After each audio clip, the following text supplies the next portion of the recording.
মুন্সিগঞ্জের গজারিয়ায় আধুনিক যন্ত্রপাতির ভিড়ে আদি পেশা টিকিয়ে রাখতে জীবনের সাথে যুদ্ধ করছেন ৪৬ বছরের অভিজ্ঞ কামার শিল্পী স্বপন চন্দ্র ভৌমিক। আগামী পবিত্র ঈদুল আজহাকে সামনে রেখে ব্যস্ততা কিছুটা বাড়লেও অতীতের তুলনায় কাজ এবং আয় কমে যাওয়ায় এক বুক হতাশা আর কষ্ট নিয়ে কাটছে তার দিন।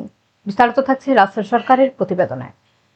মুন্সিগঞ্জের গজারিয়া উপজেলার বাউশিয়া ইউনিয়নের ভবেরচর স্ট্যান্ডের সমিতি মার্কেটের পূর্ব পাশে এক ছোট একচালার ছাউনি ঘর।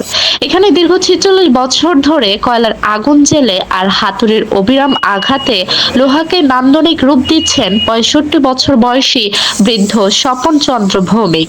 একসময় কামার পেশার ব্যাপক কদর থাকলেও আধুনিক লেদ ওয়ার্কশপের ভিড়ে আজ এই শিল্প বিলুপ্তির পথে। আগে যেখানে প্রতিদিন ১৫০০ থেকে ২০০০ টাকা আয় হতো, এখন সেখানে সারাদিন বসে থেকেও কাঙ্ক্ষিত কাজের দেখা মেলে না। এর ওপর যুক্ত হয়েছে স্থানীয় প্রভাবশালীদের দোকান ভাড়া ও বিদ্যুৎ বিল বাবদ প্রতি মাসে ২০০০ টাকার বাড়তি খরচ।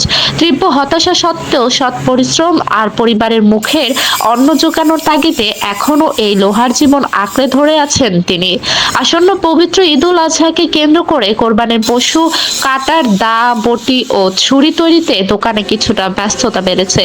তবে স্বপন চন্দ্র ভৌমিক আক্ষেপ করে জানান, আগের ঈদগুলোর মতো এখন আর সেই রমরমা কাজ ও উল্লেখযোগ্য হারে বাড়তি রোজগার নেই। তীব্র গরম আর বয়সের ভার উপেক্ষা করে হাড় ভাঙা খাটুনি দিলেও উপযুক্ত পারিশ্রমিক না পাওয়ায় আসন্ন ঈদের আনন্দ অনেকটাই স্নান তার কাছে।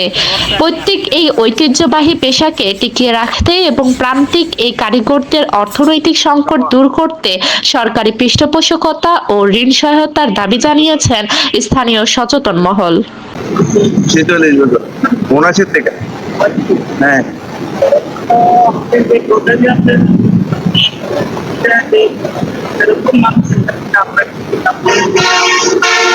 বিভিন্ন দেশে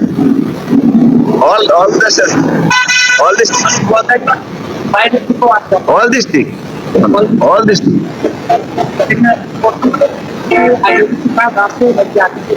আগাতে বেশি গান আগাতে বেশি গান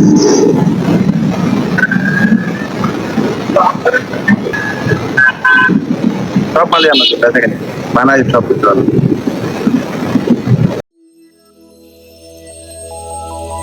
নিউজ প্রতিদিন, সব সময়, সবখানে।